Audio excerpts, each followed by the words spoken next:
दायरे के अंदर किसी भी तरह की हिंसा करना बिल्कुल मना है, हम दोनों के लिए। दोनों के लिए?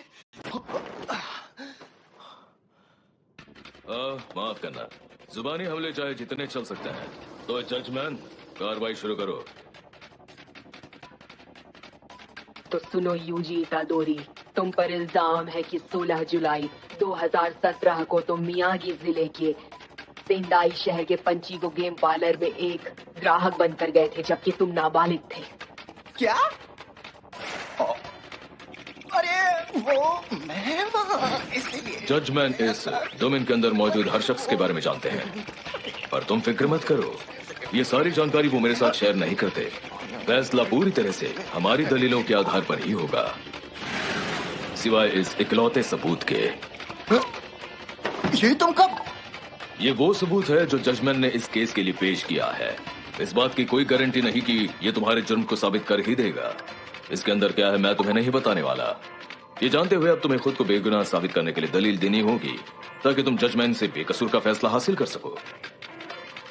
कोर्ट ट्रायल वाली टेक्निक, उसका वो बैज, तो ये सच में डिफेंस लॉयर था।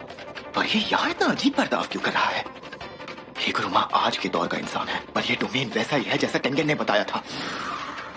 पुराने दौर के जादूगरों के लिए अपने डोमेन का इस्तेमाल करना बहुत ही आम बात हुआ करती थी, क्योंकि उनमें पक्की मौत वाला फैक्टर नहीं होता था, जो आजकल के खतरनाक डोमेन के सटीक हमलों में होता है। वो डोमेन सिर्फ ये गारंटी देते थे कि यूजर की टेक्निक डोमेन के अंदर मौजूद टारगेट को भी लगेगी। सीमा के बाहर गए तो हार जाओगे, पैरों के अलावा कुछ भी जमीन से छुआ तो खेल खत्म। पर इस पक्की मौत वाले चक्कर में पड़कर जादूगरों ने डोमेन बनाने की शर्तों को इतना मुश्किल कर दिया कि अब ये एक बहुत ही एडवांस स्किल बन गई है, जिसे बहुत कम लोग जानते हैं। मतलब ये डोमेन अभी भी उन उसूलों पर टिका है जो जादूगरों को किसी की जान लेने से रोकते हैं, साथ ही मारपीट पर पाबंदी भी लगाते हैं। इसीलिए इसे समझना जरूरी है। तुम्हें अपनी बात रखने का एक मौका मिलेगा। ये नियम मुझ पर भी लागू होता है। तुम्हारे बयान के बाद मुझे इस सबूत के साथ तुम्हारी बात झुटलाने का एक मौका मिलेगा, और फिर जजमैन 6 कोर्ट्स के हिसाब से अपना फैसला सुनाएंगे। अगर दोषी साबित हुआ तो क्या होगा? बदकिस्मती से मैं इस सवाल का जवाब देने के लिए मजबूर नहीं हूँ, और हाँ, ऐसा कुछ है जो मैं तुम्हें जरूर बता सकता हूँ। तुम्हारे पास 3 रास्ते हैं, खामोशी, जुर्म कबूल करना या इनकार। तुम्हारे इनकार में झूठे बयान भी शामिल हो सकते हैं। मैं झूठ भी बोल सकता हूँ, वो भी कोर्ट में। अगर हर कोई सच ही बोलता तो वकीलों की दुकान कैसे चलती? चलो अपनी दलील पेश करो। जजमैन को इंतजार करना पसंद नहीं है। वकीलों की दुकान कैसे चलती? चलो अपनी दलील पेश करो। जजमैन को इंतजार करना पसंद नहीं है। मैं उस वक्त पचिंको पार्लर गया तो था और गेम भी खेले थे, शायद पैसे भी जीता था। तो खुद को बेगुनाह साबित करने के लिए झूठ तो बोलना ही पड़ेगा। तो मुझे बस एक ही चीज पर ध्यान देना है, और वो है कि सबूत में क्या हो सकता है। इस बात की कोई गारंटी नहीं कि ये सबूत तुम्हारे जुर्म को साबित कर ही देगा। पहला, अगर ये सबूत साबित नहीं कर पाता कि मैं पार्लर के अंदर गया था, तो मुझे बस इनकार करना है या खामोश रहना है। नहीं। दूसरा, अगर सबूत से सिर्फ ये साबित होता है कि मैं अंदर गया था, तो क्या मुझे बचने के लिए झूठ बोलना चाहिए? हाँ, मैं गया था, पर वॉशरूम इस्तेमाल करने। पर अगर सबूत में कुछ और निकला तो अंदर जाने की बात कबूल करके कहीं मैं अपनी ही कब्र न खोद दूं। तीसरा, अगर सबूत ये कहता है कि मैं ना सिर्फ अंदर गया था बल्कि वहाँ जुआ भी खेला था, तो वाट लग जाएगी। मुझे पछतावा है। क्या मुझे सजा कम करवाने के लिए जुर्म कबूल कर लेना चाहिए? लेकिन इस अदालत में सजा कम या ज्यादा होने जैसा कुछ होता भी है क्या? ठीक है, मैं माजी वेगस के पचिंको पार्लर में गया था क्योंकि मुझे जोर से पॉटी आ रही थी, तो उनका वॉशरूम यूज करने गया था। ऐसी बात है। यही एक रास्ता है। पता नहीं अदालत मेरी मजबूरी पर रहम दिखाएगी या नहीं, पर इसी से ही मैं बच सकता हूँ शायद। देखते हैं मेरे लिए इसमें क्या है। ये माजी वेगस के पास वाली उस पुरानी दुकान का फुटेज है। आ? दरअसल ये कैश एक्सचेंज काउंटर के पास लगे सिक्योरिटी कैमरे की रिकॉर्डिंग है। क्या तुम इससे इनकार करोगे कि इसमें दिख रहा लड़का हुबहू यूजी इतादोरी जैसा ही है? इसने पार्लर में जाने की बात कबूल की है, तो इस फोटो से साफ हो जाता है इसका वॉशरूम वाला बहाना पूरी तरह से बकवास है। इससे यह साबित होता है कि नाबालिग होने के बावजूद यूजी इतादोरी गेम खेलने के इरादे से ही पार्लर गया था। तो फिर ये कौन सा जुर्म हुआ? वैसे आमतौर पर वो पार्लर नाबालिगों के आने पर सख्त पाबंदी लगाता है, तो ये अवैध घुसपैठ का मामला है। धारा 130 के मुताबिक पब्लिक मोरल्स रेगुलेशन एक्ट वैसे भी नाबालिगों को सजा नहीं देता। ये तो नाइंसाफी है। मेरे पास इससे बचने का कोई रास्ता था ही नहीं। मुझे कुछ और कहना चाहिए था क्या? कैसी नाइंसाफी? जापान में जुआ गैर कानूनी काम है तो पार्लर और कैश काउंटर कानूनी रूप से दो अलग जगह मानते हैं। कभी कभी तो कई पार्लर एक ही काउंटर शेयर करते हैं। तुम पर इल्जाम सिर्फ इतना ही था कि तुम माजी वेगस के अंदर गए थे, तो इतना कहना था। मैं उस पार्लर को पहचानता तक नहीं और उसके अंदर जाने का सवाल ही नहीं उठता। एक मिनट, अभी जजमेंट का फैसला आना बाकी है।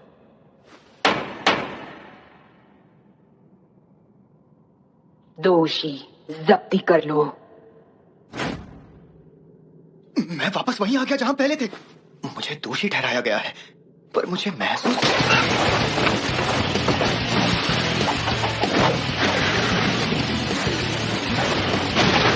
ये उस हथौड़े को ना सिर्फ गायब और प्रकट कर सकता है बल्कि उसका साइज भी बदल सकता है। नहीं, उससे भी बड़ी बात, ताकतवर निकले। यही एक चीज मेरे काम आती है कि मैं कर्स्ड एनर्जी कंट्रोल नहीं कर सकता।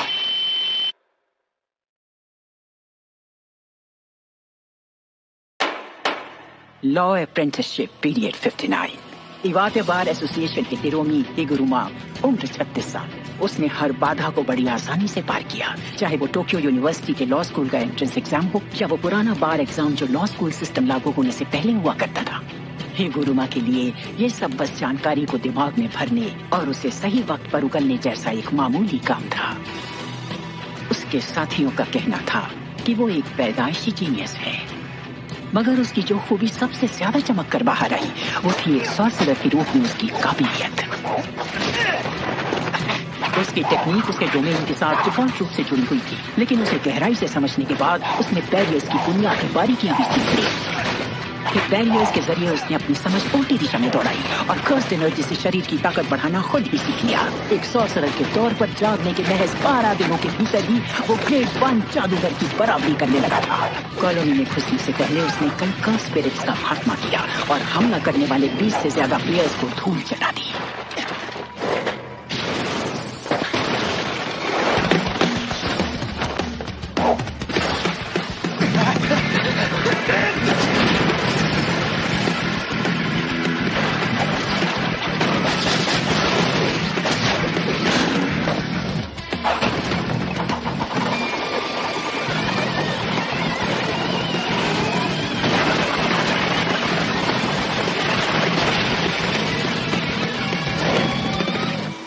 कर्स्ड एनर्जी कंट्रोल करने की ताकत चली गई ना?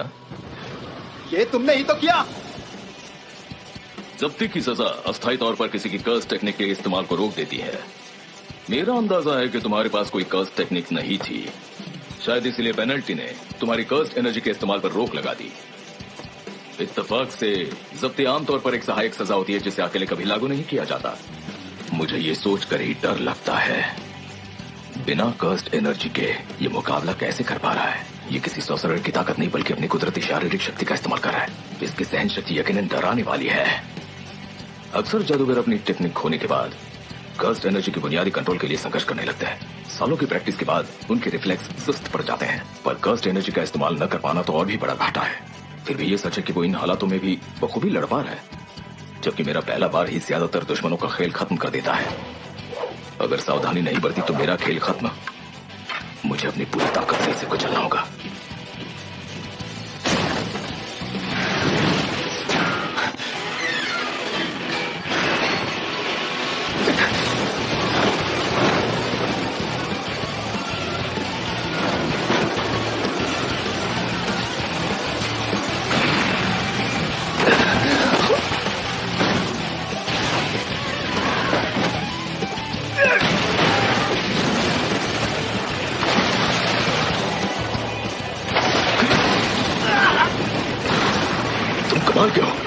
ऐसा लग रहा है जैसे मैं किसी अटूट पत्थर से लड़ रहा हूँ।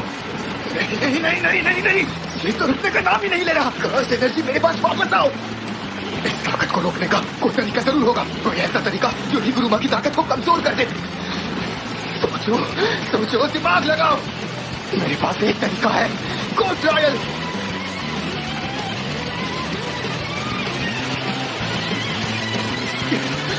हिगुरुमा, मुझे एक और बार सुनवाई करवानी है।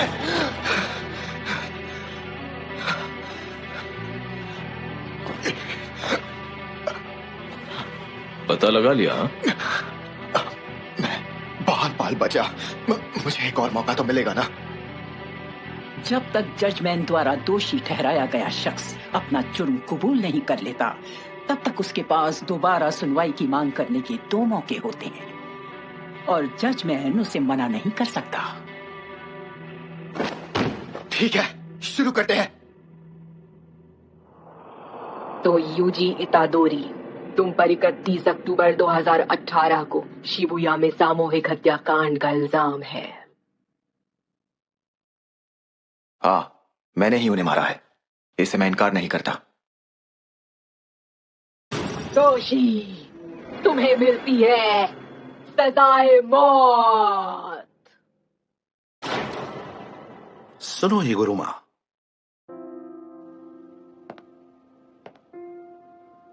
योशिजावा सर, मैंने अपना प्रस्ताव पहले ही दे दिया है। नहीं, बात वो नहीं है। मैंने डॉक्यूमेंट्स देखे, वो लाजवाब थे। इतने सटीक कि उन्हें सीधे फैसले के लिए इस्तेमाल किया जा सकता है। तुम या तो पब्लिक प्रोसिक्यूटर बनना चाहते थे या डिफेंस लॉयर, है ना? जी। पर एक बात बताओ, क्या तुम जज बनने की कोशिश करना चाहोगे?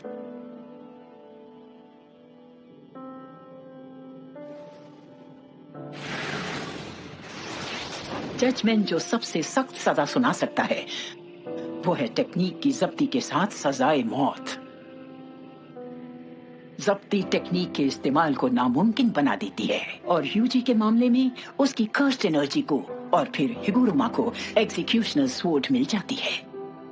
जो कोई भी इस तलवार की चपेट में आता है, उसकी मौत होना काले पत्थर की लकीर है। दूसरों के जज्बातों को महसूस करने का मतलब उनकी कमजोरियों को समझना होता है। पीड़ितों की कमजोरी, मुजरिमों की कमजोरी, दिन दर दिन बस यही सब। मैं बुरी तरह ऊब चुका था। कितना घिनौना है, जब भी मैं किसी की मदद करने की कोशिश करता मुझे यही ख्याल आता, तुम भी वैसे ही हो इतादोरी। सब लोग कमजोर और बदसूरत हैं। तुम चाहे जितना भी चाहो कि सबकी आत्मा नेक हो, उस रास्ते पर तुम्हें कुछ भी हासिल नहीं होगा। तुम्हारे सामने सिर्फ अंधेरा ही अंधेरा है। तुम चाहे जितनी भी रोशनी डाल लो, तुम्हें वहां सिवाय खोखलेपन के कुछ भी नहीं मिलेगा।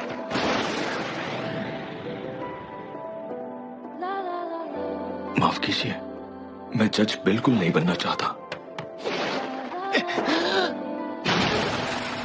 अच्छा, क्या मैं जान सकता हूं क्यों? क्योंकि सब लोग कमजोर और बदसूरत हैं। मुझे प्रमोशन में कोई दिलचस्पी नहीं, इसलिए मैं इस काम के लायक नहीं। लेकिन उस वक्त, कम से कम उस पल तक, मेरा मानना था कि वो बुराई जो किसी और जीव में नहीं होती, उसे भी संजो कर रखना चाहिए। पर क्यों? यूजी इतादोरी, तुमने अपना जुर्म कबूल क्यों किया? जजमेंट अदालत के सामने जो भी सबूत पेश करता है, वो खुलने से पहले जादूगर को पता चल जाता है। जो सबूत उसने दिया था, वो तुम्हारे अंदर छिपे उस शैतान के सुकून के बारे में था।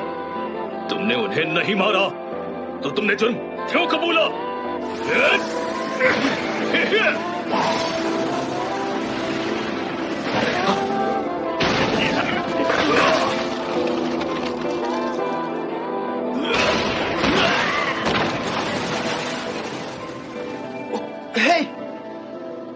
धारा 39 के कलम 1 के तहत जब कोई अपनी सोचने समझने की शक्ति खो देता है या अपने कार्यों पर उसका बस नहीं रहता, तो उसे पागलपन की श्रेणी में रखा जाता है। शिबुया में सुकुना ने तुम्हारे शरीर पर कब्जा कर लिया था। इस बारे में तुम्हें कैसे पता? यानी अपने किए पर तुम्हारा कोई कंट्रोल नहीं था, और न ही तुमने अब खुद अपनी मर्जी से उसे कंट्रोल दिया था। सीधे शब्दों में, तुम बेगुनाह हो। तुमने कोई जुर्म नहीं किया। फिर भी मैं मानता हूं कि वो गलती मेरी ही थी, क्योंकि मैं बहुत कमजोर था। अच्छा, एक बात बताओ, तुमने अपनी टेक्निक का इस्तेमाल क्यों नहीं किया? मुझे अपनी असलियत याद आ गई। सुनो यूजी, शायद दुनिया में अभी भी ऐसे बहुत से लोग होंगे जो तुम्हारी तरह कमजोर हैं, कपड़े पहन लो और सामने बैठ जाओ। मैं तुम्हें 100 पॉइंट्स देता हूं।